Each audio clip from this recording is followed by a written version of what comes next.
guys, and welcome back to another episode of Fantasy Spartan. In today's video, I'm going to be giving you guys my personal top 15 quarterbacks and wide receivers so you'll be ready for draft day. Now, on to the first quarterback on my list. I've got Patrick Mahomes. Last year, it wasn't even close.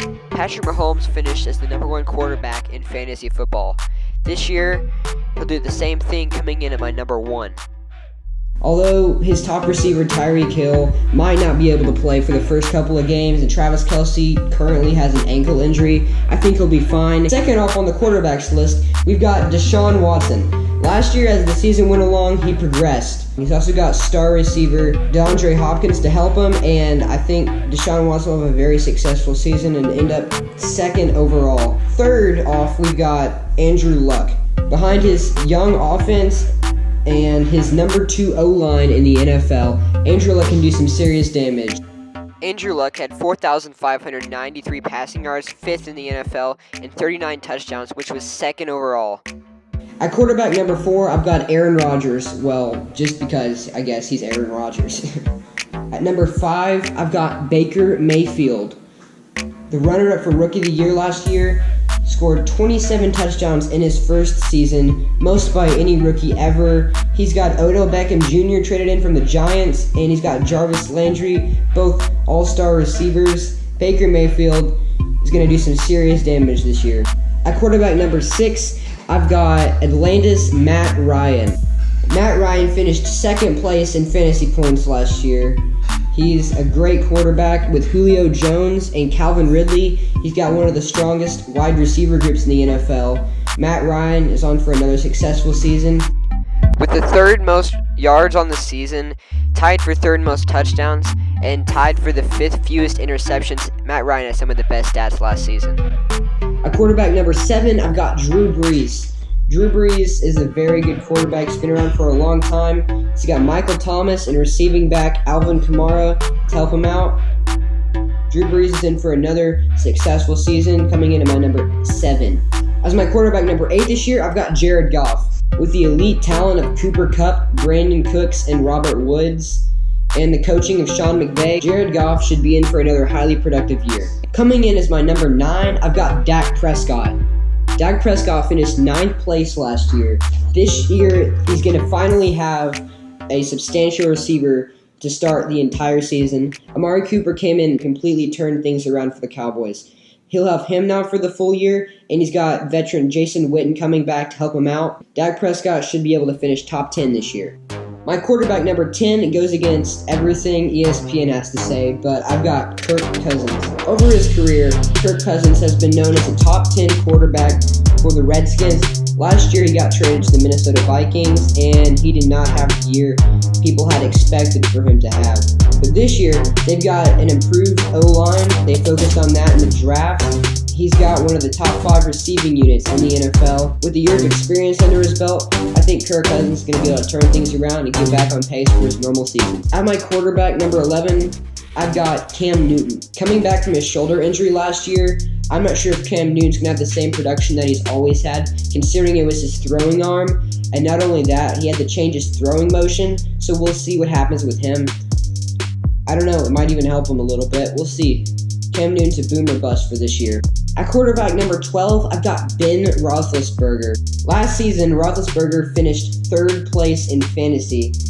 And this year, I've got him at number 12 because he lost his number 1 target, superstar Antonio Brown, to the Oakland Raiders. I don't think he'll have the same production, even with JuJu Smith-Shuster. He still made my top 15 list, but I don't think he'll be the same player as he was last year with the elite talent of Antonio Brown. Coming in at number 13, I've got Russel Wilson. Even though Russell Wilson is an elite talent, he's got one of the bottom 5 receiving groups in the NFL for this upcoming season. No matter how good you are, you can't single-handedly take on an entire army. At number 14, I've got Phillip Rivers. Phillip Rivers is a consistent mid-tier player. I'm going to keep him there at number 14. He's got Hunter Henry coming back this year. I might have him a little bit low, but we'll see. At number 15, despite his elite talent, I've got Carson Wentz because he cannot stay healthy. The past 2 seasons in a row, he's gotten injured. We'll see what happens this year, but if he keeps up on what he's been doing, he will not have a successful year, despite his talent. And that is my top 15 quarterbacks, but I wanted to have one honorable mention. Tom Brady did not make my top 15 list, just because of his shaky wide receiver core. He just lost Rob Gronkowski. His only consistent receiver he has is Julian Edelman. And if they have any kind of coverage on him, considering he's so short, I do not think they will be able to have any kind of production out of Tom Brady this year. He's a viable wide receiver too, but in no way I don't think he is going to be able to start this year as the number one quarterback.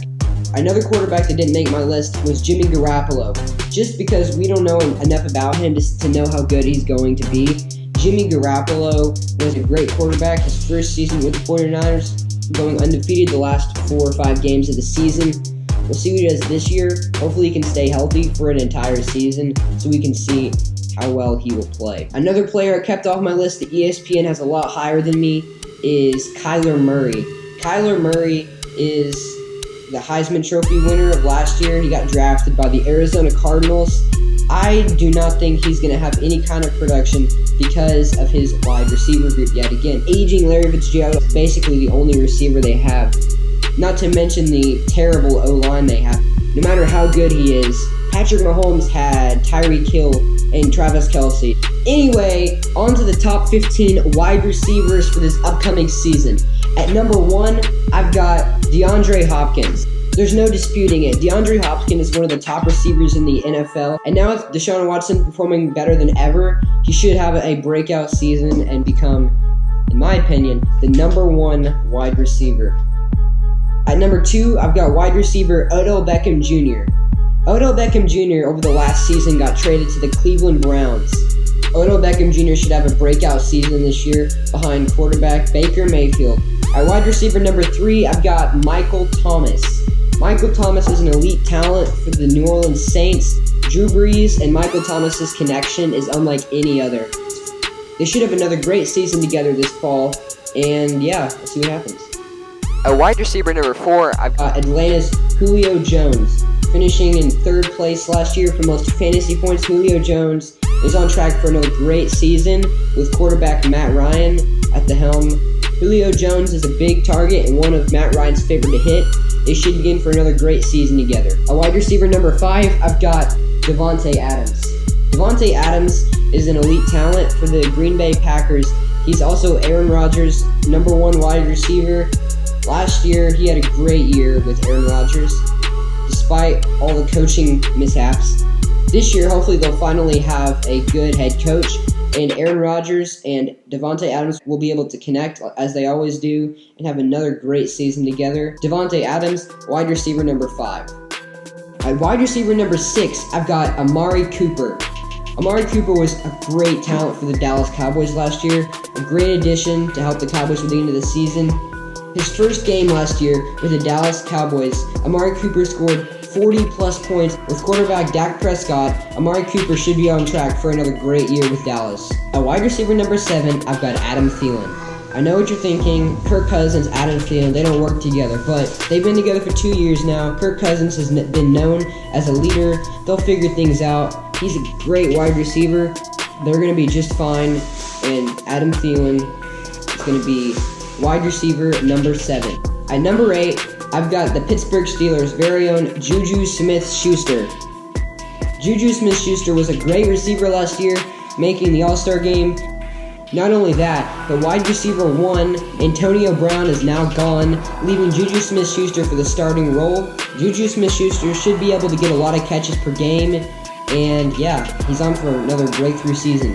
At wide receiver 9, I've got the Chargers' Keenan Allen. Keenan Allen has been a top talent for the Chargers for several years now. He's going to stay in his top 10 position as one of the most elite wide receivers in football. At wide receiver number 10, I've got Mike Evans. He's going to have another successful season. He placed top 10 last year, even though he was playing with 2 different quarterbacks throughout the season, Jameis Winston and Ryan Fitzpatrick. They finally settled that with Jameis Winston, and Mike Evans should have a successful year this upcoming season at wide receiver number 10. Placing just outside the top 10, I've got Antonio Brown. I put him just outside the top 10 this year because he just got traded to the Oakland Raiders with Derek Carr. I don't know how that's all going to work out. This year is going to be a huge difference for Antonio Brown, considering he's leaving Ben Roethlisberger for Derek Carr in Oakland. So, I don't know. Nothing to say against Derek Carr, but Ben Roethlisberger is a much better quarterback. I don't know if Antonio Brown will have the same production without the superstar quarterback with him. Coming in as my number 12, I've got Andrew Luck's T.Y Hilton in Indianapolis. T.Y Hilton is a great deep threat for the Indianapolis Colts and their young core. At wide receiver number 13, I've got Julian Edelman of the New England Patriots. Julian Edelman is the only consistent wide receiver on the New England Patriots right now. With no Gronk, he should get even more targets this year. I've got him at number 13 just because of his targets increasing. At number 14, I've got the Cincinnati Bengals' A.J. Green. Even with quarterback Andy Dalton, he should have another great season. Wait a second. I just got weird. Okay, well this messes with my list a little bit. Breaking news. NFL will not discipline Chiefs wide receiver Tyreek Hill after abuse allegations. Allowed to attend camp and resume club activities. Oh wow, okay. That's fun. Tyreek Hill is my new number 1. Just bump everybody else down a position. Anyway, on the number 15, I've got... Well, I guess there is no number 15 now that I put Tyreek Hill at the top. So, yeah. I guess that's all top 15 wide receivers. Anyway, in case you didn't notice, I had none of the Rams wide receivers on there. That's just because they're all so good. They're going to split the targets. None of them are worth your top 15 wide receiver picks in the draft. Anyway, thanks for watching, guys. I'll keep my top 15 for every position in the comments down below, including my updated wide receivers one. And yeah, if you have any questions, don't forget to comment down below. Don't forget to subscribe down below, like the video, and I'll see you guys in the next video.